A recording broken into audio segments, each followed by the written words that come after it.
literally, that is how I ended up in Pahrump. My then husband and I were on a vacation in Vegas, and then we got up at 4 a.m. and we just started driving to see the sunrise.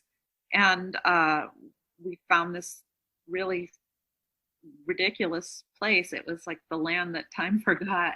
I mean, they only got electricity there in the 1960s, and and they only got a high school in the 1970s, and there's nothing around it, nothing, absolutely nothing. And they only, like, they don't use credit cards, they only use paper money, and they're nuts. I spent a week in Pahrump once, so I am familiar with Pahrump. Yeah. Sure. There are a lot of interesting things about Pahrump. You were in a brothel, weren't you? I didn't go to the brothel. I drove past the brothel because I was just like, I was there for a full week. I was like curious, like what was going on in this town. I think there were 2 brothels, right? Yes, there are several in the area and 2 in Pahrump. There's 2 in Pahrump. There's the I think the best little whorehouse in Texas brothel is in Pahrump now. When Texas outlawed prostitution, it moved to Pahrump. And you can have lunch there. Oh, I wish I would have known that, because my person I was there to visit told me that the best and really only place to eat was the casinos. So I ate most of my meals in the casinos. They were laughing. It was at the time one of the few places that had Wi-Fi. So. And driving down whatever that road that the brothels are on, Art Bell used to live off that road. Yes. You would drive down that road, and then on that hill, there were just like, there's like 50 antennas. So long story long, I was there to visit the 3rd co-founder of Apple lives in Pahrump. Yeah, I know that. You were there? I was doing a feature on Ron Wayne, so I hung out with Ron Wayne for a week. So now he's a stamp collector, right? Yeah, what's the word? Philatelist? Or I think it's coins. I think he's a coins guy. This was at least 10 years ago, I think, at this point, but I spent a week in Pahrump, and it's an interesting place. There's not a lot going on. I will say that about it. It has a Walmart. Yeah, that's recent. I'm sure it's probably like the single largest employer in Pahrump, I would have to imagine. Yeah. It's what, like an hour and a half outside of Vegas? Is that right? Yeah. You saw a place you liked and you landed there? Well, he said, wouldn't it be funny to move here? So we did. Was it funny? Yeah, it was funny. How long ago was that? 3.5 years ago.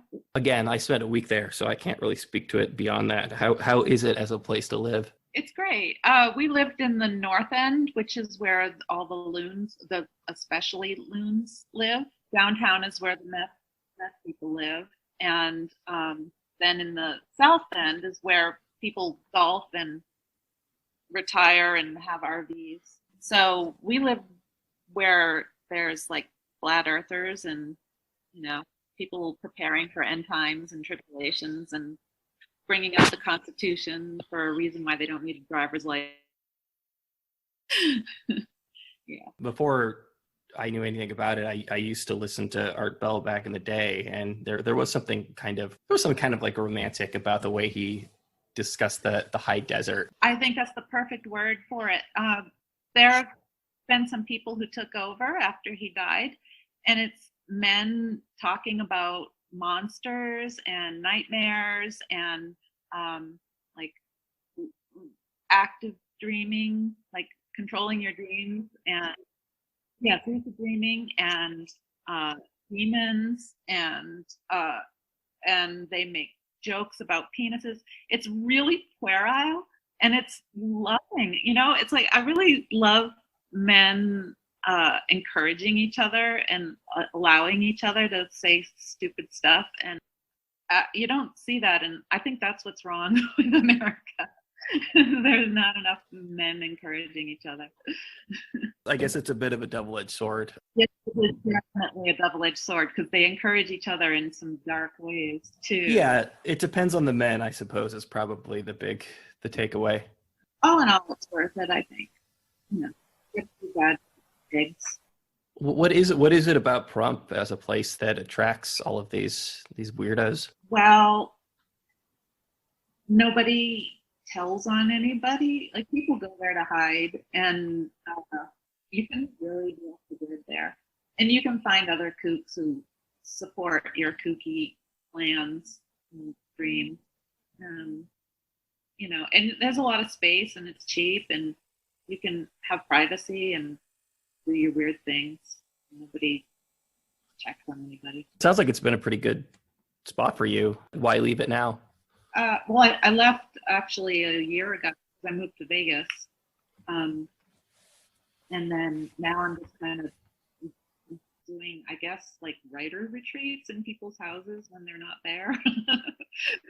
I've been all over. It's a fancy way of saying you're couch surfing, it sounds like.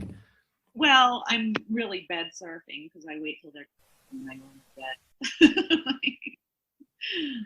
You know, I'll go to Vegas once a year for work. What's Vegas been like during all of this? Vegas has been actually nothing like. I always hated Vegas because I just but it's actually, when you get off the trip, it's a really good little community of, there's a lot of homeless people and poor people and, you know, people of color and like, you know, LGBTQ, and everybody's all rowdy. It reminds me of New York in the 90s, like Brooklyn, and, you know, hanging out with all the immigrants and stuff, and just crazy nights. Yeah, I love it. It's really friendly.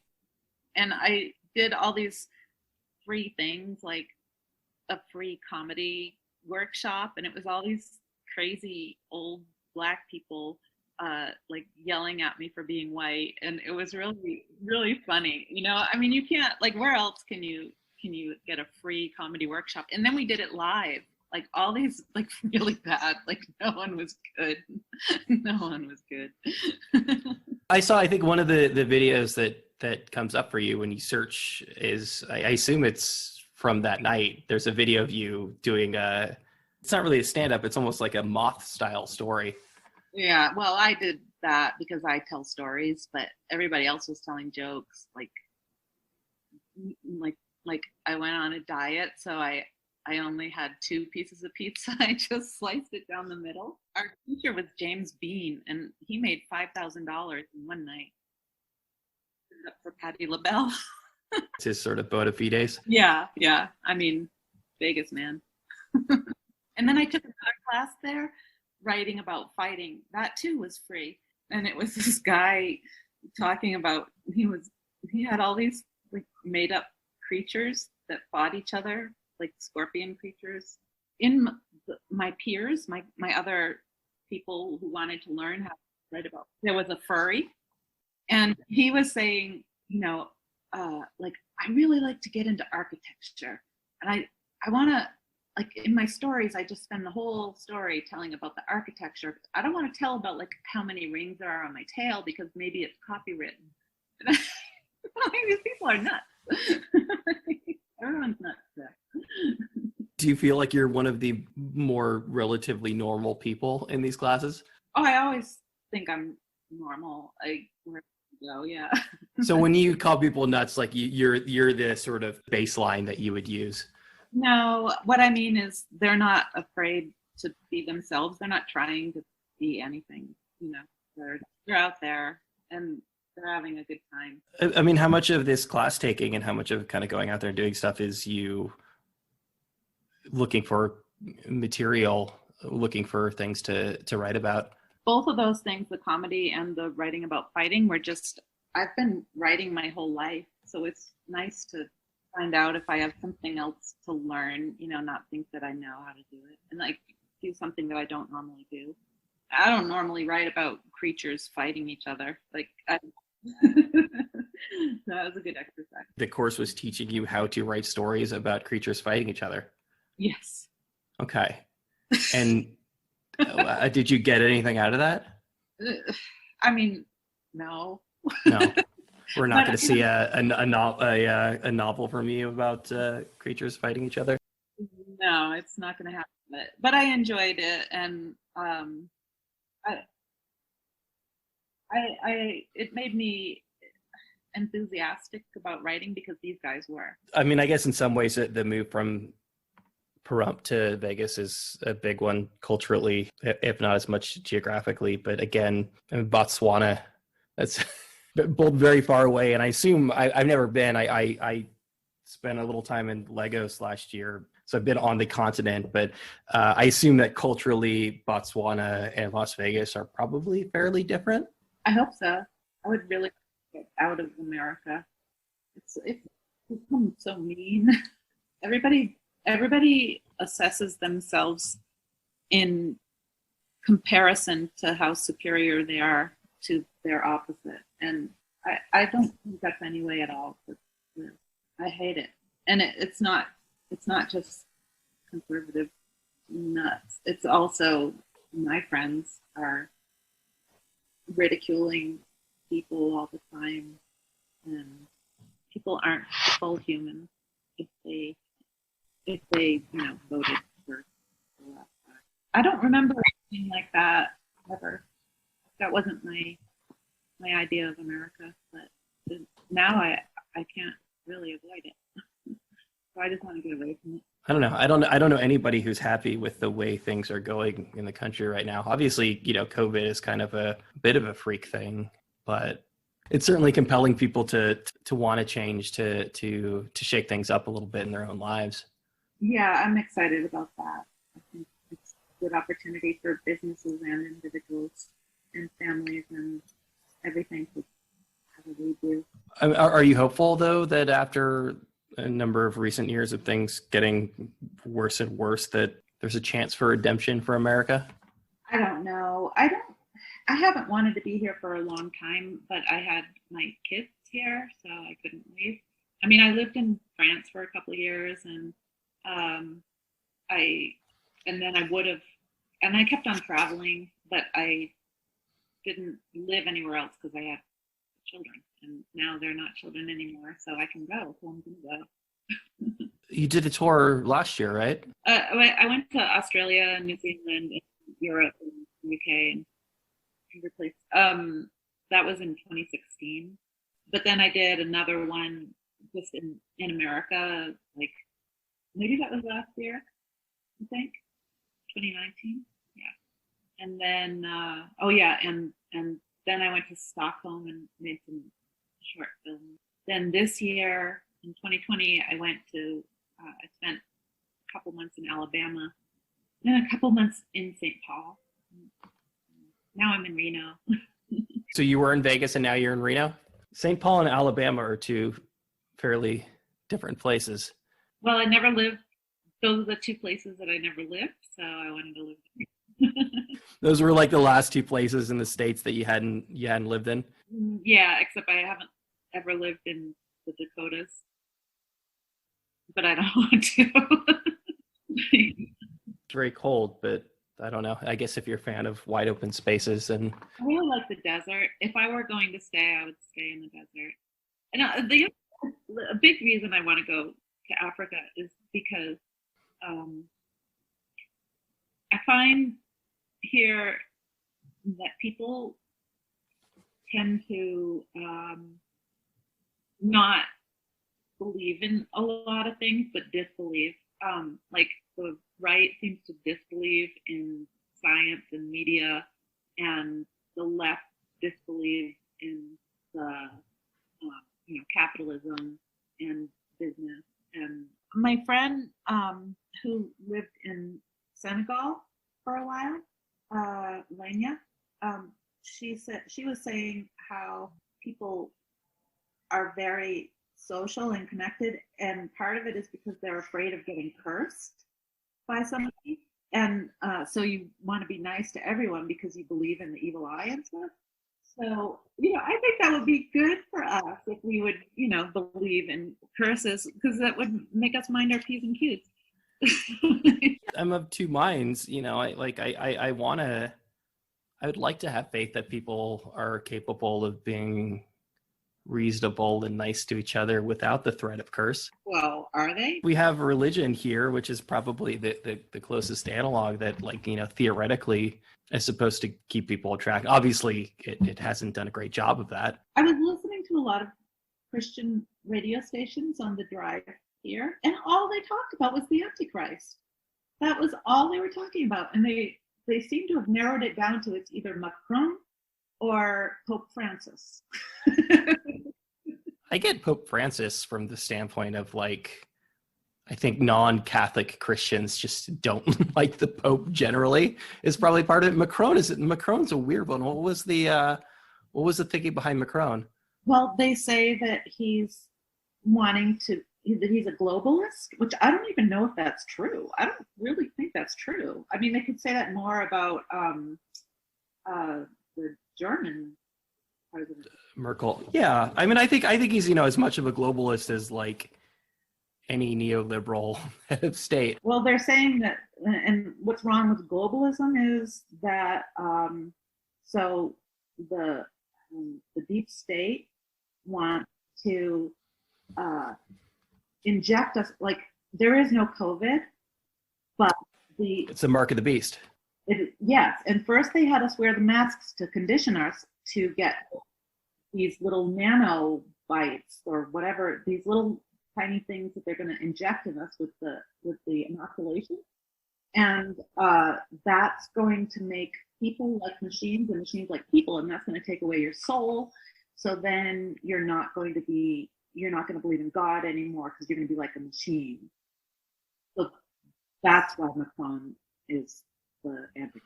I admit I have not listened to Christian radio in a long time. It sounds like they're fully pilled on QAnon at this point. Is that safe to say? Yeah. Have you been able to do a lot of writing throughout all this? Yes, that's what I do. How much time are you generally spending a day writing?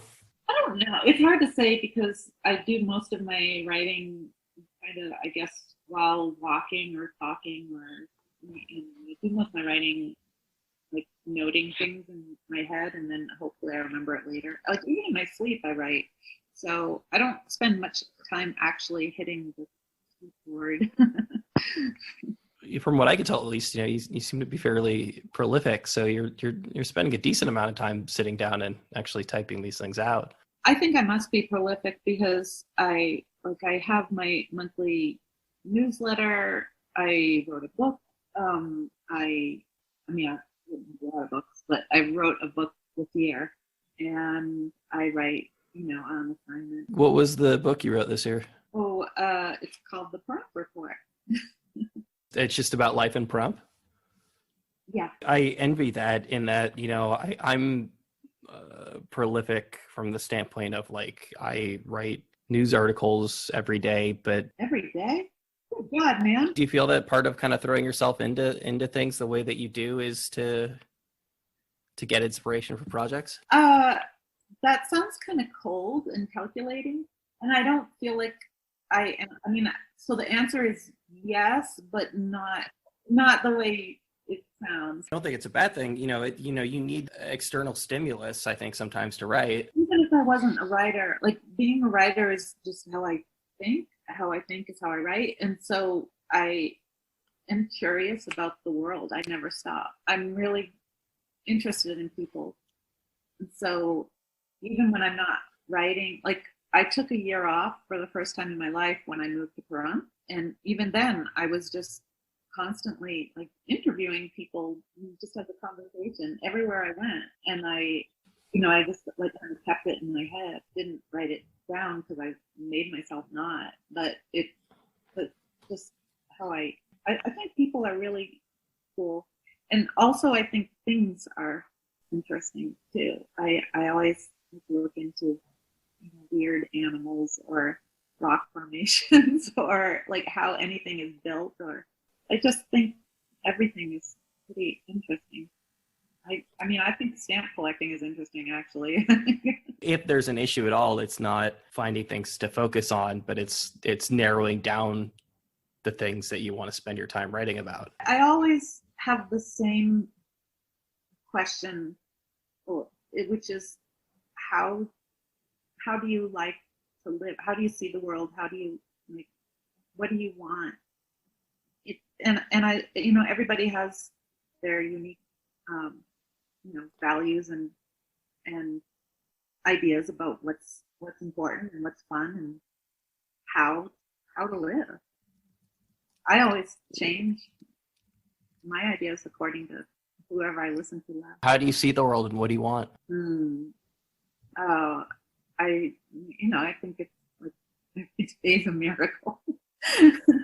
I'm just happy to be alive. And what I want is just more of this until I die.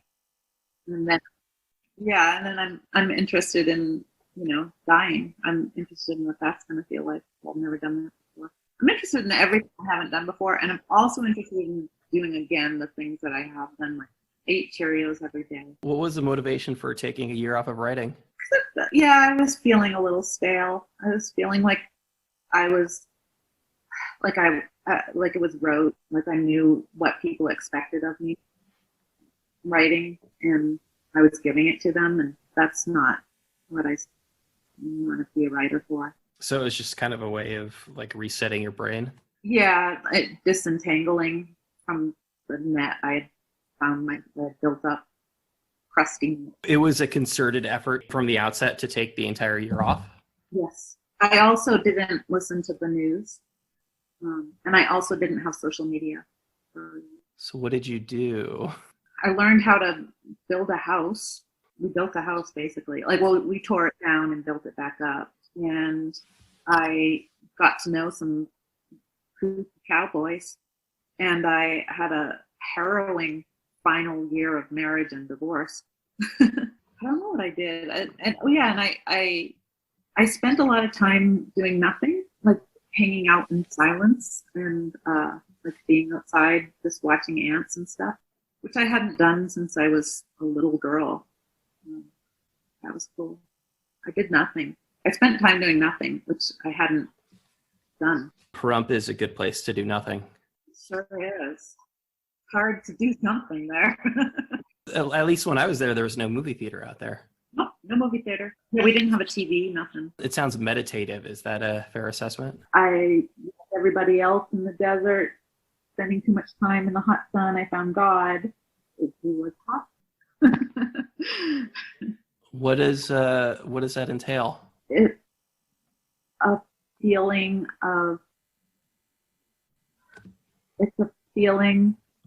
that, for me, it was a feeling that I would be caught if I fell. And it was a feeling like I'm not important and I don't have to do anything because I really don't matter. I'm just a vessel and like life moves through me. And it doesn't matter if I'm sad, it's okay. I'm fine because it's like there's all this sadness out there, and if I'm holding, like if it's passing through me, it's like it's just passing through me. I'm not explaining it well. Like nobody explains God well, but it was a kind of an uncaring God, like not wanting anything, not wanting me to do anything, not protecting me from anything, not saving anybody's life or anything, and it's fine. It's like God is just watching everything, and I'm watching everything, and we're watching each other, and like, feel a feeling of just okay, like it's okay. What were the circumstances that led up to that? A lot of personal agony over my ending marriage and being alone, completely alone, and a lot of long, endless walks and not knowing who I was and not knowing where I was going, like in my life, and not knowing if anybody cared about me because I wasn't having contact, and finding out that it's fine. And every morning and every evening I was outside and watching a long time or writing a high school. Are you talking about a specific moment that this happened, that you had this realization, or this was just something that happened kind of over the course of however long? It happened almost every day. Oh, you found God every day. Yeah. He was out there. Like I would go out, or yeah. I mean, he was there in the sky. He was hanging out. I was hanging out. We hung out. When people describe finding God, it obviously means something very different to different people. You weren't out there talking to an actual guy. No, it wasn't a man. It was just like eternity. It was just sky. It's just whatever. I grew up Protestant, and then I became an atheist, and then I became a Buddhist, and then I was 3/4 of the way to Judaism, and then I became a nothing. And so, but one thing I've always liked is in Christianity, I think Satan is really cool. I think he's a good guy. I think we would be friends. I think I like how he's, vain and headstrong and didn't want to just hang out in heaven singing God's praises. Ugh, oh my God. Uh, but I don't know why I'm saying this, except that whoever the God was that I found in the desert, which, by the way, I think he lives there and he's not here. He's not in Reno. I think God lives in Pahrump. In the sky.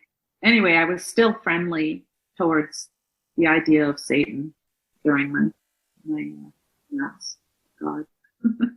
But then I fell in love with a Catholic and went to Catholic church for the first time as just a present to him so that he wouldn't miss out on Easter.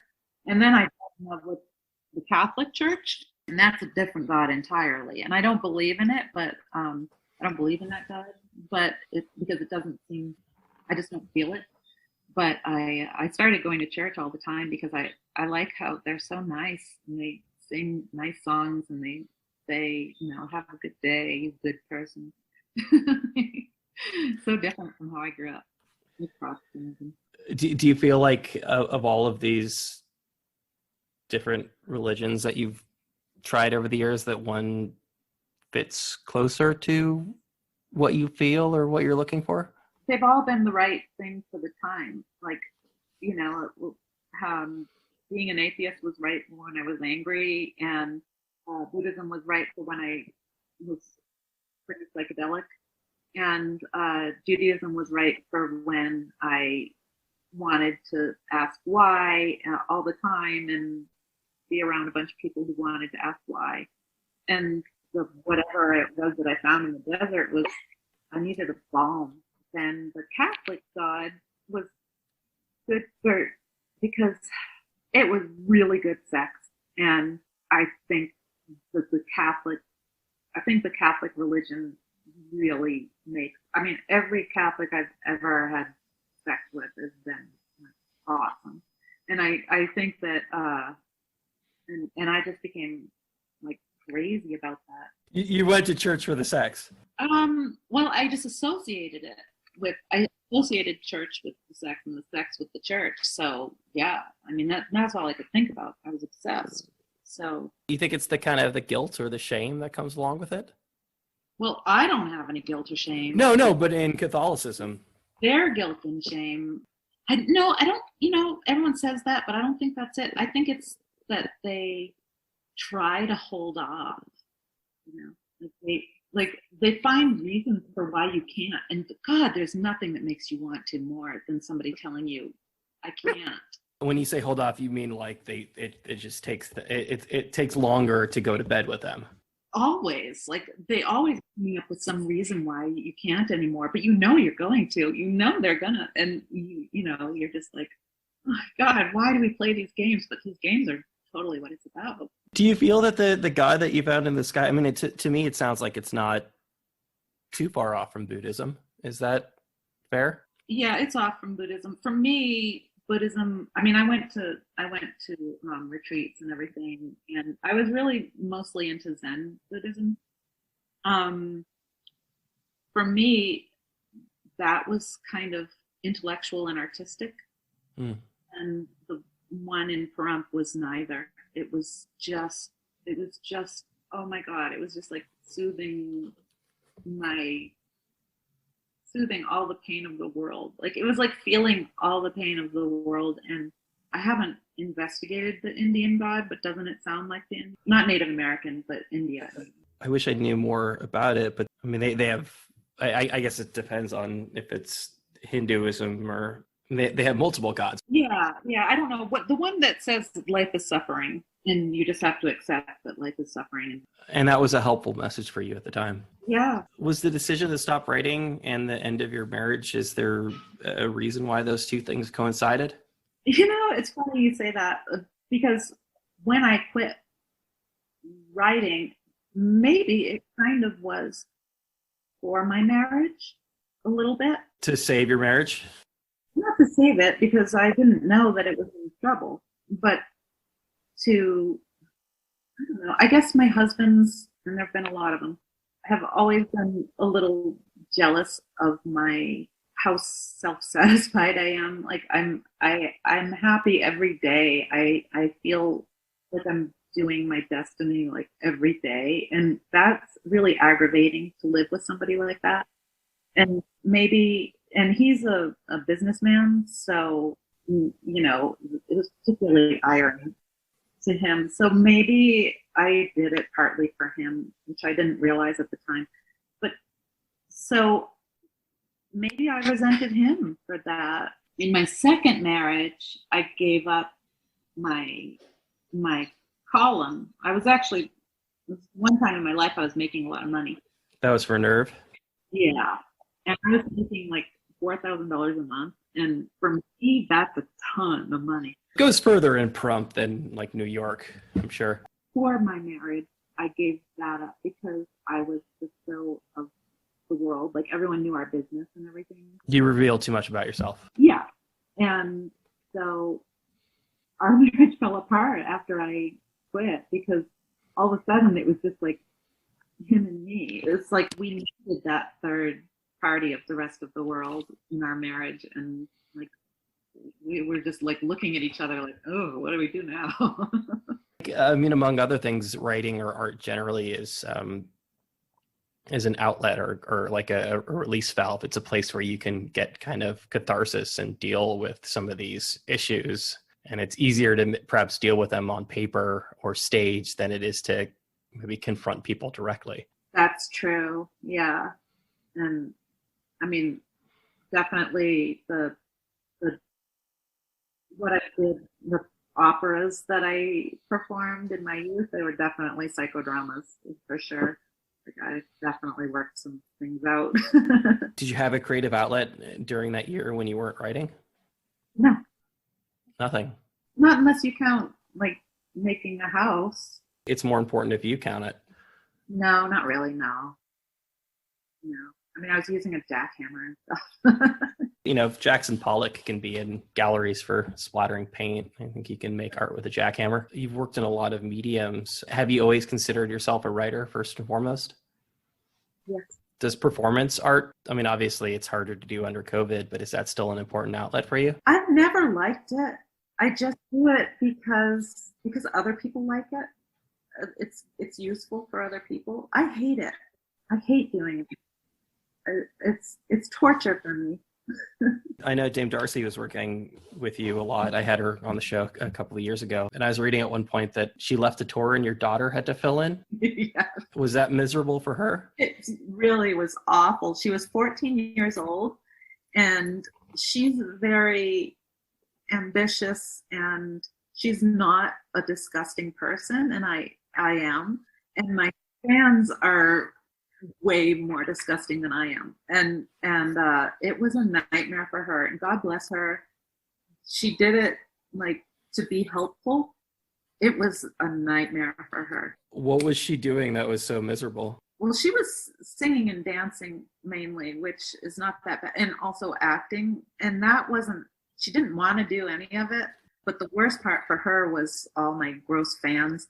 And coming up to her and we would have to like hang out and talk to them forever because that's part of touring. Those little guys were hitting on her and stuff.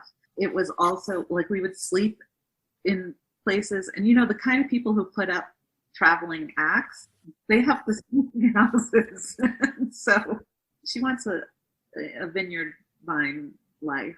So this was a tragedy for her. Speaking to the kind of the more disgusting side of things. Yes, please. What drew you to Gigi Allin? Well, we both grew up in New Hampshire, and he was a legend. And I loved that he just did whatever he wanted. It was so wonderful under the Reagan years, growing up under Reagan, to see somebody who did whatever the heck he wanted. And I met him in a bus station by accident. I recognized him. I knew it was him. And I was about 16, and I introduced myself to him. And he had no shirt on. And it was the middle of winter, and he was just a big, loud presence. And he gave me the cassette tape that he had on him, and it was, and I got home and I played it, and it was him live in Texas singing and interacting with a crowd that was heckling him, and he only got through about 3 songs before, and he was telling all these jokes too. Nobody knows like how funny he is, and he was really joking a lot. And then I think he shit and they beat him up. This is the life for me, man. I thought this is the life for me. Exactly that. I want to tell jokes. I want to be free. I want to walk into a bus station with no shirt on and have people recognize me. I want to go to Texas and have everyone mad at me.